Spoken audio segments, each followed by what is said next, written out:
ஒரு மனிதன் இறந்ததுக்கு அப்புறமா சில ஆன்மாக்கள் அமைதியை காணுது, ஆனால் சில ஆன்மாக்கள் நீதிக்காகவே உயிரோடு இருக்கும் அப்படிங்கிறது நம்மளுடைய ஐதீகம், நம்பிக்கையும் கூட.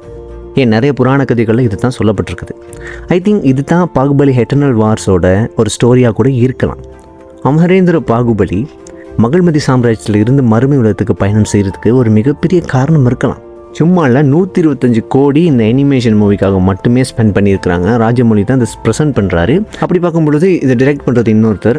இதுக்குள்ளே நிறைய புராண இன்ட்ரெஸ்டிங்கான கதைகள் எல்லாம் கொண்டு வந்து லிங்க் பண்ணி இந்த கதையை எப்படி டெவலப் பண்ணி கொண்டு போக போகிறாங்க அப்படிங்கிறத பற்றி சின்ன ஒரு டீட்டெயில் நமக்கு கிடச்சிருக்குது. அதை வச்சு இந்த வீடியோவை நீங்கள் ஃபுல்லாக பார்த்தீங்கன்னா இதில் இருக்கக்கூடிய புராண கதைகள் இது எப்படி லிங்க் ஆக போகுது அப்படிங்கிற ஒரு ஐடியாலஜி உங்களுக்கு கிடச்சிரும். பார்ட் 1 பார்ட் 2ங்கிற 2 அனிமேஷன் மூவி இதில் கண்டிப்பாக வரப்போகுது. அதில் அனிமேஷன் பார்த்தீங்கன்னா உலக தரத்தில் நல்லாவே பண்ணி கொடுத்துருக்காங்க. சும்மா இல்லைங்க, 125 கோடி இதுக்கு ஸ்பெண்ட் பண்ணியிருக்கிறாங்க. ஸோ கண்டிப்பாக அனிமேஷன்லாம் தரமாக இருக்க போகுது. இந்தியன் சினிமாவில் இப்படி ஒரு அடுத்த கட்ட வளர்ச்சிகளை இன்னும் பார்க்கும்பொழுது சந்தோஷமாக இருக்குது. ஆனால் நம்ம தமிழ் சினிமாவை நினைக்கும் பொழுது தான் அதை வேற ஞாபகப்படுத்திட்டீங்க. நெஞ்சமெல்லாம் பொண்ணா இருக்கு தம்பி, மறக்க முடியல.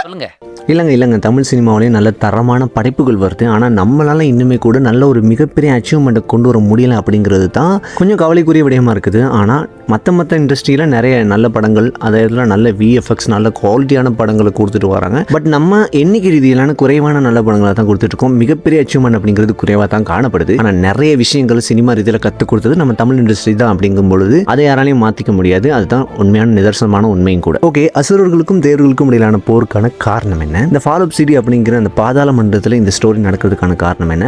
அது திரிபுரா அப்படிங்கிற அந்த ஸ்டோரி என்னங்கிறத பற்றி நம்ம இதில் பார்த்துட்டு, ஏன் பாகுபலி இதுக்காக செலக்ட் பண்ணப்பட்டிருக்கிறாரு, பாகுபலியுடைய மறுஜென்மம் ஏன் பாதாள உலகத்துக்கு கொண்டு போகப்பட்டிருக்கு அப்படிங்கிறதுக்கான ஒரு ரீசனும் இருக்குது.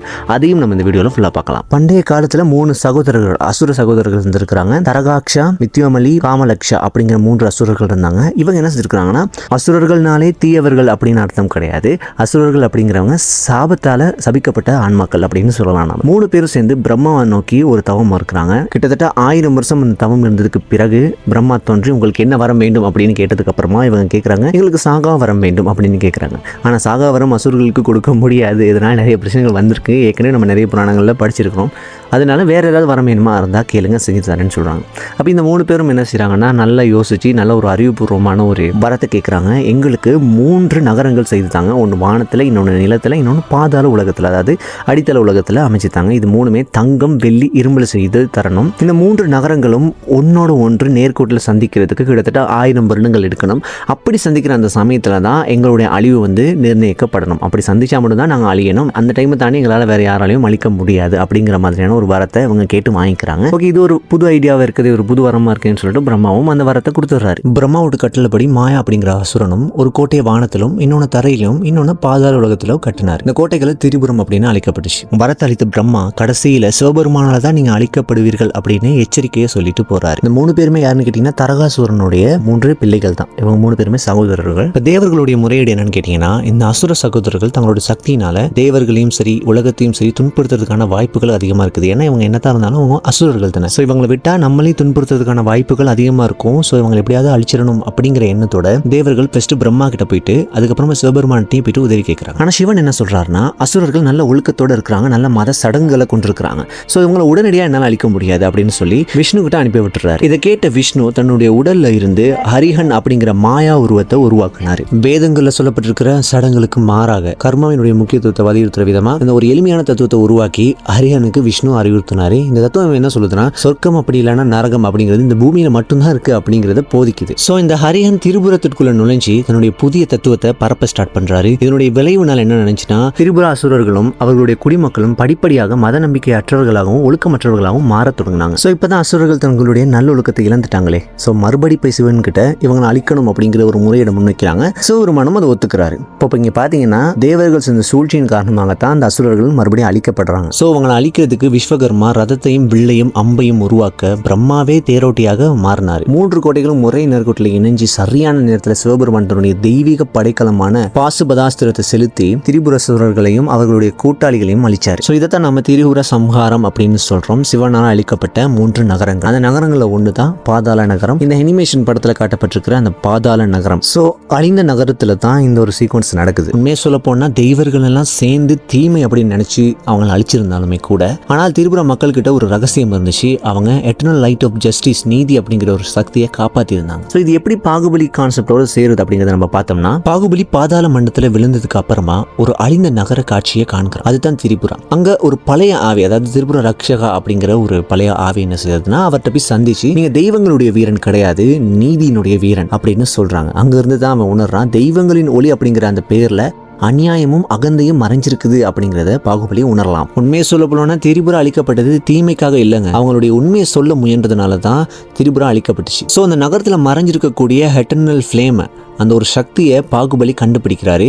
அந்த சக்தி அவருக்கு தெய்வங்களுக்கே எதிரான ஒரு நீதி ஒளியை அளிக்குது. The fallen city of Tripura அப்படிங்கிறது தெய்வங்களால் அளிக்கப்பட்ட பழைய நாகரிகத்தினுடைய நிழல். அங்கதான் பாகுபலி தன்னுடைய உண்மையான கடமையை அறிகிறாரு. ஸோ பாகுபலி தெய்வங்களுக்காக துணையா நிற்கிறத தாண்டி நீதிக்காக போராடணும் அப்படிங்கிறத உணர்றாரு. ஸோ இங்கே பாகுபலியுடைய கேரக்டரோட வேல்யூ எந்த அளவுக்கு பேசப்படுதுன்னு பார்த்தீங்கன்னா, நம்ம படத்தை எடுத்துக்கிட்டாலும் கூட அமரேந்திர பாகுபலி தன்னுடைய நீதி, கடமை, உண்மை, நியாயம் இந்த மாதிரியான விஷயங்களை எவ்வளோ முக்கியத்துவம் கொடுத்துருக்கிறாருன்னு பார்த்தீங்கன்னா, இப்போ பெண்களின் மீது கைகளை வைத்தால் வெட்ட வேண்டியது விரல்களை அல்ல தலையை அப்படிங்கிற இடத்துல அம்மா, அண்ணா அவங்களுடைய அந்த அரசவையை எதிர்த்து கெட்டது செஞ்சு அங்கே நீதி நிலைநாட்டப்படணும் அப்படிங்கிற அந்த ஒரு வில் பவர். நல்லா யோசிச்சு பாருங்க, பாகுபலி இந்த இடத்துல மற்றவங்க மேலே இருக்கிற அன்பை தாண்டி தன்னுடைய அம்மா மேலேயும் தன்னுடைய மாமாவான கட்டப்பா மேலேயும் தான் அதிகமான பாசம் வச்சிருந்திருப்பாரு. ஆனால் தன்னை கொல்ல சொன்னது யாரு? பாகுபலியுடைய அம்மா. கொன்னது யாரு? அவ்வளோ பாசம் வச்சிருந்தா தன்னுடைய கட்டப்பா. ஸோ இதுவே ஒரு எவ்வளோ பெரிய ஒரு ரொம்ப வலியான விஷயமா இருந்திருக்கும் பாகுபலிக்கு. அந்த ஒரு வலியையும் தாண்டி அவர் சாக போகிற கடைசி நிமிஷத்தில் கூட அம்மா ஜாக்கிரதை அப்படின்னு தான் சொல்லிட்டு செத்துருப்பாரு. கட்டப்பா கொடுத்துருக்கக்கூடிய அந்த கத்தி கூட இன்னொரு இடத்துக்கான ஒரு போராட்டம், அதாவது மறுஜென்மத்தில் அவர் செய்ய போகிற போராட்டத்துக்கான ஒரு பயண பாதையாக தான் அமைஞ்சிருக்குங்கிற மாதிரி ரெஃபரன்ஸாக இருந்திருக்கும் அந்த இடத்துல. சரியாக அந்த ஒரு ஸ்டோரியை இதோட கொண்டு வந்து மேட்ச் பண்ணும்போது நமக்கே ஒரு கூஸ்பம்ஸ் உருவாகுது இல்லையா? அந்த பயணம் ஒரு போரில் கலந்தது. கிட்டத்தட்ட சொல்ல போனால் நல்லா கவனிச்சு பாருங்கள், பாகுபலியுடைய மகன் அதாவது மகேந்திர பாகுபலி என்ன செய்வார்னா, அந்த வாட்டர் ஃபாலுக்கு மேலே என்ன இருக்குது அப்படிங்கிறத பார்க்கறதுக்காக நிறைய வாட்டி ட்ரை பண்ணியிருப்பாரு. ஆனால் அவரால் ஏற முடிஞ்சிருக்காது, கீழே வலிக்க விழுந்திருப்பார். ஆனால் என்னைக்கு சிவனை கொண்டு போய் அந்த தண்ணியில் குளிர வச்சிருப்பாரோ, அப்போ சிவனுடைய அந்த அருள் கிடைச்சதுக்கு அப்புறமா உடனடியாக அவருக்கு ஒரு கீ ஃபேன் கிடைக்கும், ஒரு முகமூடி கீழே வந்து விழுகும். அந்த முகமூடி பார்த்ததுக்கு அப்புறமா அது எப்படி ஏறி போகலாம் அப்படிங்கிற அந்த ஒரு கீ பாயிண்ட் கிடைச்சிருக்கும். அதை ஃபாலோ பண்ணி அவர் மேலே போயிருப்பார். அது மேலே போனதுக்கு அப்புறமா தான் தாயார் தன்னுடைய பிறப்புக்கான காரணம் என்ன, தன்னுடைய அப்பா யார் அப்படிங்கிறதெல்லாம் அந்த மேலே போனதுக்கு அப்புறமா தான் தெரிஞ்சிருப்பார். ஸோ இங்கே சிவனுடைய அருள் இருந்தனால தான் மேலே போகிறதுக்கான வாய்ப்பை கிடைச்சிச்சின்னு கூட நம்ம எடுத்துக்கலாம். ஸோ இந்த ஒரு ஸ்டோரியை ஒரு புராண கதையோடு ஜாயின் பண்ணி அந்த திரிபுரா அப்படிங்கிற அந்த பாதாள மண்டலத்தில் கொண்டு போயிருக்கிறது விதம் அப்படிங்கிறது ஐ திங்க் இந்த மாதிரி தான் அந்த ஸ்டோரி நரேஷன் இருக்குமா இருக்கும். ஸோ இதுக்குள்ளே தெய்வங்களுக்கே எதிராக நீதிக்காக போராடக்கூடிய ஒரு உண்மையான ஒரு காட் லெவல் ஹியூமன் பீங்காக நம்மளுடைய பாகுபலியை வந்து காட்டுறதுக்கான வாய்ப்புகள் அதிகமாக காணப்படுது. ஏன்னா நீதி அப்படிங்கிறது தான் எல்லாத்தையும் விட ஒரு முக்கியமான விஷயமா இருக்குது இல்லையா? ஸோ அசுரர்களுக்கு எதிராக அளிக்கப்பட்டிருக்கிற அநீதிக்கு எதிராக நீதி நிலைநாட்டுறதுக்காக, நீதி அப்படிங்கிற ஒளியை தேடி நீதியை நிலைநாட்டணும் அப்படிங்கிறதுக்காக போராடக்கூடிய ஒரு ஆன்மாவா நம்மளுடைய பாகுபலியோட ஆன்மா இருக்கலாம்.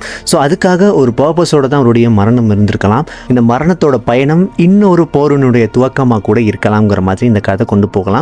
So part 1 part 2 2 animation movies வர்றதுக்காக வெயிட் பண்ணிக்கிட்டு இருக்காங்க. ஸோ உண்மையாலுமே குவாலிட்டியான அனிமேஷனோட நல்ல ஒரு புராண கதையோட ஃபிக்ஷனலான ஸ்டோரிஸாக கூட கொண்டு போகிறதுக்கான வாய்ப்புகள் இருக்குது. ஸோ போக போக என்ன மாதிரி இந்த கதைகள் போகலாம் இருக்கலாம் அப்படிங்கிறத பற்றி நம்ம இன்னுமே கூட டீட்டெயிலாக டீகோட் பண்ணுறதுக்கு ட்ரை பண்ணலாம். உண்மையாலுமே பார்ட் 1 பார்ட் 2 அப்படிங்கிற அந்த படத்தை தாண்டி பார்ட் 3ங்கிற ஒரு படத்தை கொடுக்காம அதை ஒரு அனிமேஷனாக கொடுத்துட்டு அதுக்கு அடுத்து வரக்கூடிய பார்ட் 2 அந்த அனிமேஷனை பார்ட் 2 வந்து ஒரு படமாக கொடுத்தாலுமே கூட நல்லாயிருக்கும். அந்த ஸ்டோரி டெல்லிங் எந்த அளவுக்கு நல்லா இருக்குதோ அந்த அளவுக்கு என்ன மாதிரியான படங்கள் வந்தாலும் ரசிகர்களாக இருக்கக்கூடிய நம்ம ரசிக்க தானே போகிறோம். ஸோ இந்த மாதிரி நம்ம எக்ஸ்பெக்டே பண்ணாத ஒரு சீக்வன்ஸை எடுத்து அது மூலயமா ஒரு கண்டினியூட்டியை கொண்டு போகிறதுங்கிறது உண்மையாலுமே பாராட்டக்கூடிய விஷயமா, நமக்கு ஒரு கூஸ்பன்ஸ் ஏற்படுத்தக்கூடிய விஷயமா இருக்குது. அண்ட் அந்த கேரக்டரோட வேல்யூவையும் அதிகப்படுத்துதுன்னு நம்ம சொல்லணும். உண்மையாலும் இந்த மாதிரி சீக்வன்ஸை பார்க்கும்பொழுது, இந்த அனிமேஷன் ஸ்டோரியை பார்க்கும்பொழுது அமரேந்திர பாகுபலியுடைய அந்த ஆரா எந்த அளவுக்கு ஃபார்ம் ஆகிருக்கு அப்படிங்கிறத நம்மளும் பார்க்கக்கூடியதாக இருக்குது இல்லையா? ஸோ நம்ம சேனலை புதுசாக பார்க்குறவங்க மாதிரி நம்ம சப்ஸ்கிரைப் பண்ணி அந்த லைக் பட்டனை தட்டி விடுங்க. அப்போ தான் நான் போடுற வீடியோஸ் உங்களுக்கு நோட்டிஃபிகேஷனில் வரும். நீங்கள் போடுற அந்த லைக் தான் எனக்கு இன்னுமே கூட இன்ஸ்பிரேஷனாக அடுத்தடுத்த வீடியோ மேக் பண்ணுறதுக்கு ஹெல்ப்ஃபுல்லாக இருக்கும்.